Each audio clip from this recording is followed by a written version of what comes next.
오늘 하나님의 말씀은 사무엘하 3장 1절 말씀이 되겠습니다. 사무엘하 3장 1절. 사무엘하 3장은 구약 466페이지가 됩니다.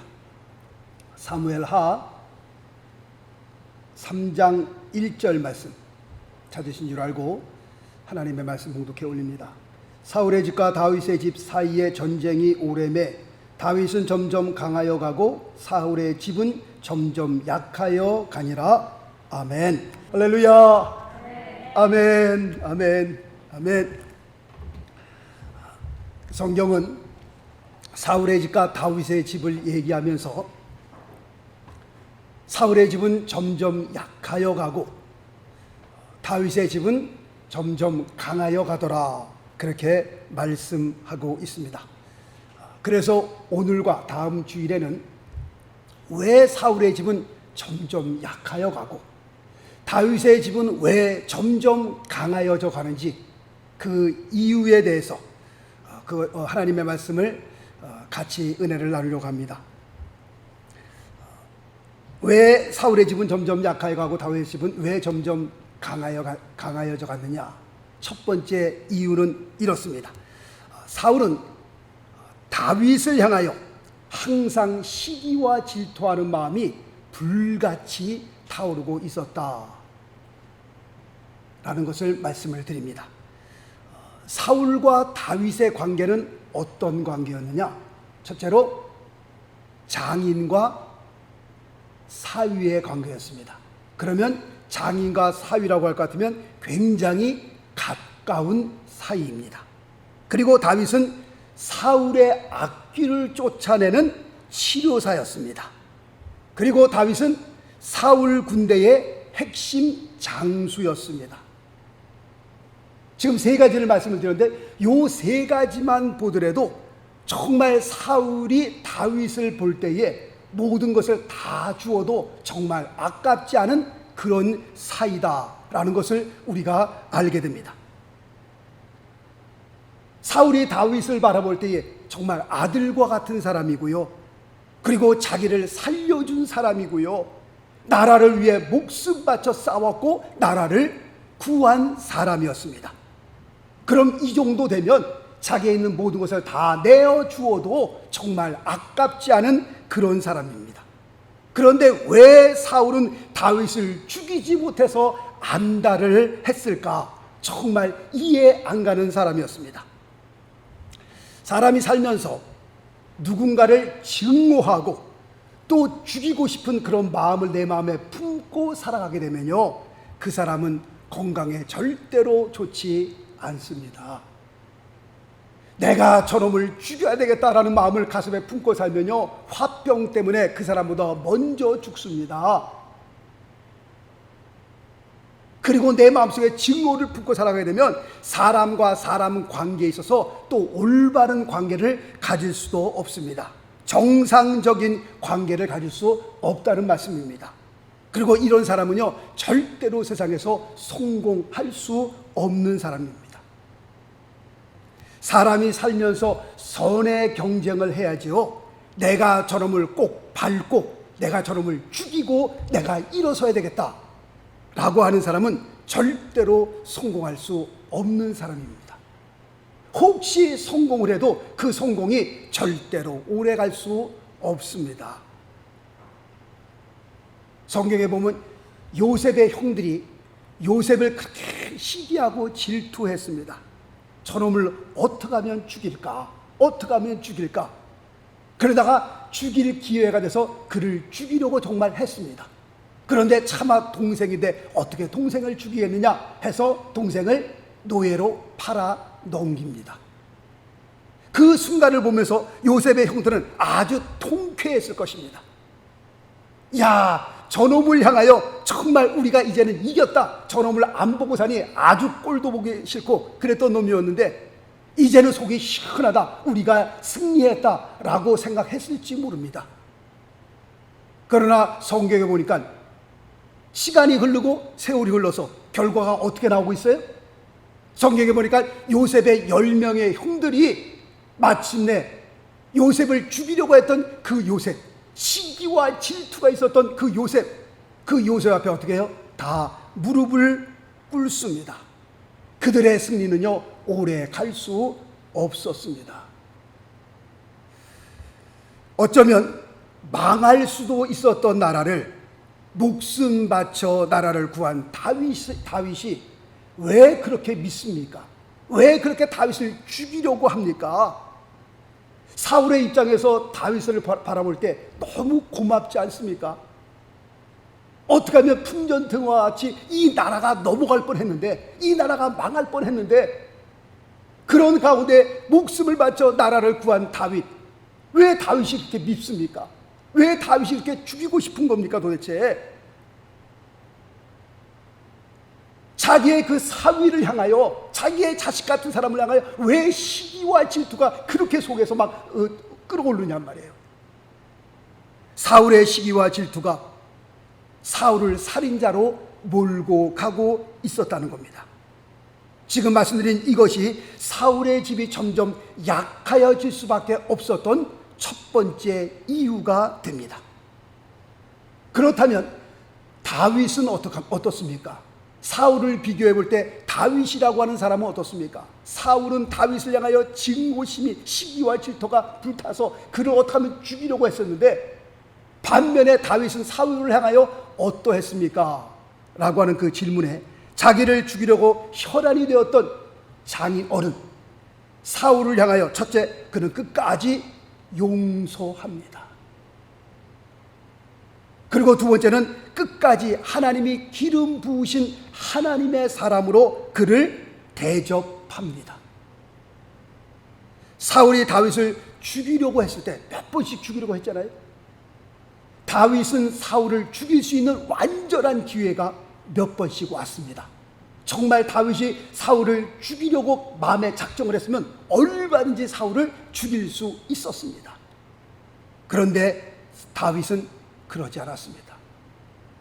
자기가 사울을, 자기의 목숨을 노리는 그 사울을 죽일 수 있는 기회가 왔었음에도 불구하고 다윗은 사울을 죽이지 않았습니다. 오히려 사울이 죽었을 때요, 다윗이 그를 향하여 슬퍼했습니다. 다윗의 그 조가 가운데에 이런 말씀이 있습니다. 이스라엘 딸들아, 사울을 슬퍼하며 울지어다. 보통 자기를 죽이려고 한 사람이 죽으면 속이 시원하지 않겠어요? 야, 이놈 잘 죽었다 봐라 말이지, 하나님께서 심판하셨구나, 하나님께서 저를 저주하셨구나, 야, 이제 내 세상이다 라고 할 텐데, 다윗은 그러지 않았습니다. 자기를 죽이려고 했던 그 원수 같은 그 사람을 향하여 슬퍼했다니까요. 그리고 이스라엘 백성을 향하여 우리가 슬퍼해야 된다라고 고백했습니다. 역사적으로 볼 때요, 큰 일을 한 사람들을 보게 되면 그들은 한결같이 어떤 상황 가운데서도 사람들을 품고 살았던 사람들이었습니다. 원수도 품고요, 적까지도 품었던 사람이었습니다. 함께 살려고 했던 사람들이었고요, 함께 성공하려고 했던 사람들이었습니다. 이런 사람들이 큰 일을 했습니다. 누구를 향하여 증오하고, 누구를 향하여 시기하고, 저 사람을 내가 죽이고 올라, 그런 사람들이요, 큰일 못했다니까요. 정말 역사적으로 큰일 한 사람들은 다 품고 간 사람들이었습니다. 다 안고 간 사람들이었습니다. 내가 저 사람을 죽이고 성공하는 것이 아니라 함께 성공하려고 했던 사람들이, 그런 사람들이 큰 일을 다 감당했던 사람들이었습니다. 그런데 다윗이 그랬습니다. 다윗이 큰 마음을 품고 자기를 죽이려고 했던 사울까지도 품었던 사람이었습니다. 다윗이 어떤 사람이었느냐? 다윗의 아들 압살롬이라고 하는 사람이 구테타를 일으킵니다. 아버지에게 반기를 들고 아버지를 죽이고 아버지의 자리를 차지하려고 했던 사람이었습니다. 그래서 구테타가 일어났을 때 다윗은요, 정말 그 급한 상황 가운데서 목숨을 구하기 위해서 그 궁궐을 급히 빠져나갑니다. 그런데 급히 빠져나갈 때 시므이라고 하는 사람이 나와요. 시므이. 이 사람은 사울의 집 족속 중에 하나였었는데, 이 시므이라는 사람이 급히 도망가는 다윗을 쫓아가면서, 같이 가면서 다윗을 그렇게 저주를 쏟아붓습니다. 그때 같이 다윗과 도망가던 아비새라고 하는 장군이 다윗에게 이런 말을 합니다. 이 죽은 개가 어찌 내 주 왕을 저주하리이까? 청컨대 나로 건너가서 저의 머리를 베게 하소서. 죽이겠다는 거예요. 어디 감히 이 왕을 향하여 그런 저주를 퍼붓는가? 그것도 같이 따라가면서 그냥 막 저주를 퍼붓는 거예요. 보다 못해 아비새라고 하는 사람이 나에게 명령하소서, 내가 저놈의 머리를 베고 오겠습니다. 저런 개 같은 놈을. 다윗이 그 아비새라고 하는 사람에게 그래 가서 저놈을 좀 아주 뭐 그냥 입을 박던지 하든 목을 베던지 저놈을 가서 당장 목을 베거라, 그렇게 말을 한 것이 아니라 다윗이 자기에게 그 말을 하는 아비새를 향하여 이런 말을 합니다. 여호와께서 저에게 명하신 것이니 저에게 저주하게 버려두라. 혹시 여호와께서 나의 원통함을 감찰하시리니 오늘날 그 저주 까닭에 선으로 내게 갚아 주시리라. 이야, 다윗 멋있는 사람 아니에요? 정말 상황이 너무너무 급박한 상황이고요, 어떻게 하면 자기 아들에 의해서 죽을지도 모르는, 정말 아들이 죽이려고 했거든요. 그리고 아버지의 자리에 올라서려고 했거든요. 얼마나 급히 그 궁궐을 빠져나가며 신발도 못 신고 얼굴은 가리고 급히 나가는 그런 상황 가운데 시므이가 따라오면서 저주하는데 얼마나 성질이 나겠어요? 얼마나 화가 나겠어요? 누가 가서 저놈 좀 죽여라 좀, 그럴 판인데 시므이라고 하는 사람이 왕이여 내가 가서 저놈의 목을 베겠나이다. 아니다, 그게 아니다. 하나님께서 저를 시켜 나에게 저주하라 하는지도 모른다. 혹시라도 나중에 이 일 때문에 하나님께서 내게 손을 베푸실 것이다. 지금 상황이 급격한 아주 막 위험한 상황에서 다윗이 이렇게 고백하는 이 고백을 보면서 다윗이 어떤 사람이에요? 야, 정말 멋있는 사람이다. 정말 하나님이 좋아할 만한 그런 사람이다. 하나님께서 두 사람을 저울질할 때에 사울과 다윗, 한 사람은 증오, 시기, 질투로 한 사람을 죽이려고 하는 사람과 한 사람은 그런 사람을 향하여서 그 사람까지 품고 그를 사랑하는, 용서하는 이 두 사람을 저울질해 볼 때 하나님께서 과연 누구의 손을 들어주겠냔 말이에요. 한 사람의 집이 점점 약하여 가고 한 사람의 집은 점점 강하여 가는 첫 번째 이유가 여기에 있습니다. 두 번째 이유는 사울의 처음 시작은 너무 아름답게 시작을 했습니다. 사울이라고 하는 사람은 처음 시작 때 하나님과 사람 앞에서 그렇게 겸손할 수가 없었습니다. 그의 시작은 너무 아름답게 시작했습니다. 그런데 무엇이 그로 하여금 그렇게 사람을 변하게 만들었을까요? 무엇 때문에, 그리고 언제부터 그가 그렇게 변하기 시작했습니까? 성공했을 때부터, 전쟁에서 승리했을 때부터, 세상 말로 하면요 출세의 길에, 출세의 가도에 올라섰을 때부터 그의 마음이 변하기 시작했습니다. 사람이 배고프고 힘이 없을 때는요 누구나 다 겸손할 수 있습니다. 배고프고 힘 없을 때 그 사람이 정말 어떤 사람이냐? 잘 알 수 없습니다.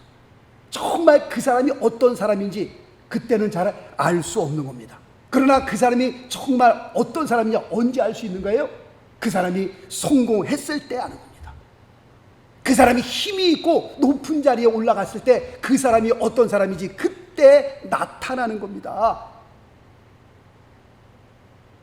그 사람이 높은 자리에 올라가고 성공했음에도 불구하고 옛날 배고플 때처럼 늘 겸손하고, 그리고 약한 사람들 앞에서 허리를 숙일 수 있는 사람이라면 그 사람은 정말 괜찮은 사람입니다. 그 사람의 됨됨이를 언제 아느냐? 배고프고 없을 때? 아니요, 그때는 모르는 겁니다. 그 사람의 됨됨이를 언제 하냐면 높은 자리에 올라갔을 때, 힘이 있을 때, 능력이 있을 때, 성공했을 때, 그때 그 사람이 어떤 사람인 것을 그때 알 수 있는 겁니다.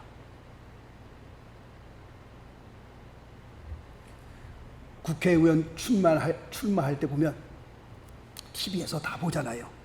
시장마다 다니면서 고개 숙여 인사하지요. 가게들마다 들어가서 그냥 주인들하고 거기 손님들하고 악수하면서 인사하지요.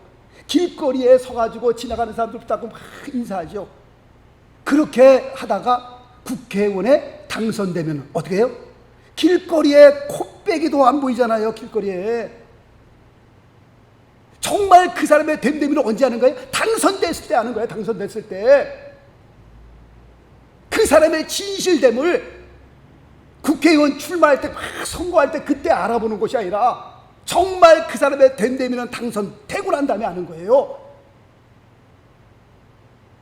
성경은요 우리에게 경고하고 있습니다. 뭐라고 경고해요? 신명기 8장을 한번 가봅니다. 하나님 말씀 신명기 8장. 창세기, 출애굽기, 레위기, 민수기, 신명기 이렇게 나갑니다. 신명기 8장 11절 말씀을 한번 보겠습니다. 신명기 8장 11절 말씀, 구약 274페이지가 됩니다. 신명기 8장 11절 말씀부터 제가 좀 봅니다.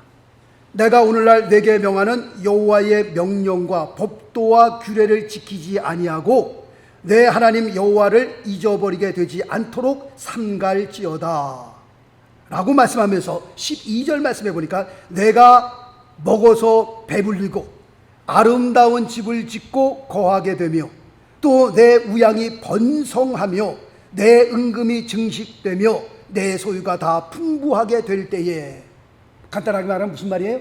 너가 성공했을 때에, 정말 그 바닥에서부터 치고 올라가서 열심히 일해서 그냥 성공하고 이제 능력자가 되고 힘이 있고 그 다음에 높은 자리에 올라서게 됐을 때에 라고 말씀하면서 그 다음 절 말씀 보니까 14절 말씀 보니까 두렵건대 뭐라고 말씀하고 있어요? 너의 마음이 교만하여 내 하나님 여호와를 잊어버릴까 하노라. 교만하여, 사람이요 없을 때, 못 살 때, 배고플 때는 모르는 겁니다. 사람이 올라섰을 때 그때 그 사람을 아는 겁니다. 성경은 우리에게 경고하고 있습니다. 뭐라고 경고하고 있어요? 너희가 잘 나갈 때에, 너희가 정말 풍부하게 됐고 너희가 높은 자리에 올라가고 성공했을 때에 성경은 말하기를 두렵건대 너희의 마음에 뭐가 생길까 두려운 거예요? 교만이 생길까 봐. 교만이. 자리가 점점 올라가면서요 사람이 우습게 여겨지고요 하나님이 두렵지 않고요 세상을 뭐 다 가진 것처럼 그냥 막, 그러면 그 사람은 망하는 겁니다. 망하는 길로 들어서는 겁니다. 정말 우리에게 경고하는 이 경고의 말씀, 하나님의 말씀입니다. 사울이 망할 수밖에 없었던 이유가 바로 여기에 있었습니다. 그는 처음 시작을 어떻게 해요? 겸손으로 시작했다니까요. 하나님과 사람 앞에 그렇게 겸손했던 사람이 무엇이 그를 그렇게 하나님 앞에 버림받는 사람으로 만들었는가? 그의 교만이었습니다. 교만. 교만은 패망의 선봉이라고 하잖아요. 하나님께서 우리에게 축복해 주는 축복과 상관없이 늘 우리가 하나님 앞에 겸손할 수 있다면, 늘 의에 주리고 목마를 수 있다면, 가난한 심령으로 하나님을 찾을 수 있다면 그 하나님께서 내려주신 그 복은 오래 갈 수 있는 겁니다. 그러나 하나님께서 축복해 주시니까 그 축복 때문에 교만해져 가지고요 고개를 뻣뻣하게 들고요 아나무인격으로 그 복이 오래 가겠냔 말이에요. 그게요. 심령이 부해져 가지고요 그래서는 안 되는 겁니다. 그래서는 하나님께서 우리를 축복해 주는 그 축복과 상관없이 늘 우리는 하나님 앞에 가난한 심령으로 하나님을 찾을 수 있어야 하는데 사울이 그랬지 못했습니다. 이스라엘의 첫 번째 왕 아니겠어요? 초대 왕 아니겠어요? 하나님께서 사울을 들어서 얼마나 큰 일들을 했어요. 사람들이 그를 우러러보고요 이야 저 사람 같으면 우리의 왕이 될 만하겠다. 그렇게 겸손했던 사람이었어요. 그랬던 사람이 교만이 안에서 싹트기 시작하니까 뭔가 좀 됐다고 생각하니까 하나님 앞에 버림받게 되었다고 하는 겁니다. 그 안에 교만이 딱 자리를 잡으니까요 그 교만은 하나님의 법도를, 그리고 하나님의 명령을 다 버려버리게 만듭니다. 다 잊어버리게 만듭니다. 사무엘 선지자가 사울 왕에게 뭐라고 얘기하고 있습니까? 말씀 볼까요? 사무엘상 15장 23절 말씀 보니까 왕이 여호와의 말씀을 버렸으므로 여호와께서도 왕을 버려 왕이 되지 못하게 하셨나이다. 하나님의 말씀을 버릴 정도로 뭐가 내 안에 자리 잡으니까? 교만이 내 안에 자리 잡으니까 하나님의 말씀이 뭐고 다 필요 없는 겁니다. 내가 이 정도 됐으면, 그런 마음이 내 안에 딱 자리 잡으면요, 이제는 하나님도 필요 없고 웬만한 사람도 눈에 차지 않고요, 그 교만이 그 사람을 죽이는 겁니다. 사울이 얼마나 교만했으면 하나님의 말씀도 버릴 정도로 그만큼 교만했다니까요. 사울의 처음 시작은 너무 아름다웠습니다. 그러나 사울의 마지막은 너무 안 좋게 끝나고 말았습니다. 그렇다고 할 것 같으면 다윗은 어떻습니까? 다윗의 삶을 보니까요, 다윗은 처음 시작도 너무 겸손하게 시작했습니다. 사실 다윗의 삶은요, 아무도 알아주는 사람이 없었습니다. 사무엘 선지자가 이제 사울 왕을 제하고 이스라엘의 두 번째 왕을 세울 때에 하나님께서 이새의 집으로 가라 그랬어요. 그래서 사무엘 선지자가 이새의 집으로 갑니다. 이새라고 하는 사람에게는 8명의 아들이 있었어요. 8명의 아들이 있었는데 다윗이라고 하는 사람은 몇 번째예요? 막내였다니까요. 막내였었는데 그 아버지 이새도 다윗을 알아주지 않았어요. 쳐주지 않았어요. 그래서 이새라고 하는 사람이 아들 7명을 다 사무엘 선지자 앞에다 세워놨습니다. 사무엘 선지자가 첫 번째 아들을 보니까 키가 크고 잘생겼어요. 야, 이 사람이다. 하나님께서 뭐라고 말씀하고 계세요? 아니다. 너는 용모를 보지 말아라. 예, 알겠습니다. 두 번째도 멋있어요. 아니야. 아들 7아들 쭉 다 보니까 아들 7아들이 다 아니더라니까요. 보니까 이상하다. 하나님께서 분명히 이새의 집으로 가라고 했는데, 이새의 아들 가운데서 기름을 부으라고 했는데 아니야. 보니까요, 사무엘이 묻잖아요. 너에게 더 아들이 있느냐? 이게 다냐? 네, 하나 있긴 있습니다. 막내인데 그놈은 좀 현찮은 놈입니다. 아예 이 자리에 부르지도 않았습니다. 지금 제 양을 치고 있습니다. 아니다. 그를 불러오라는 거예요. 아버지도 인정해 주지 않았던 그 막내 다윗이었습니다. 하나님께서 그런 다윗을 불러서 이스라엘 두 번째 왕으로 세우잖아요. 다윗은 그때도 겸손했었습니다. 나는 아무것도 아닌데, 아버지도 모두 알아주지 않는 그런 아들인데 내가 무슨 힘이 있겠는가? 그냥 아버지의 양떼나 치는 그런 목동이었었거든요. 그렇게 겸손했던 사람인데요, 다윗은 끝까지 겸손했습니다. 이스라엘의 두 번째 왕이 되고요, 나라들을 다 점령해서 막 평정하고요, 지금 이스라엘 사람들이요, 지금도 다윗 왕과 같은 왕이 나타나기를 그렇게 사모하고 있습니다. 다윗은 처음도 겸손했지만 그는 끝까지 겸손했던 사람이었습니다. 그렇다고 해서 다윗이 완전한 사람이었습니까? 그렇지 않습니다. 다윗도요, 하나님과 사람 앞에 큰 죄를 범했던 때가 있었습니다. 그래서 하나님께서 선지자 나단을 보내잖아요. 나단을 보내서 다윗을 책망하게 됩니다. 다윗은 한나라에 그때 왕이었었고요, 나단이라고 하는 사람은 백성 중에 그냥 한 사람이었습니다. 그런데 감히 나단이, 백성 중에 한 사람이 왕께 와서 왕을 책망하는 겁니다. 그러면 보통 왕 같으면 어떡하겠어요? 백성 중에 아무것도 아닌 한 백성이 와서 감히 왕을 책망해요? 그런 일은 있을 수도 없는 겁니다. 그때 왕이라고 하는 것은요, 말이 명령이고 말 한마디에 사람이 죽고 사는 겁니다. 그런 한 사람이 와서 왕을 책망하게 되면 다윗 왕이 이럴 수 있습니다.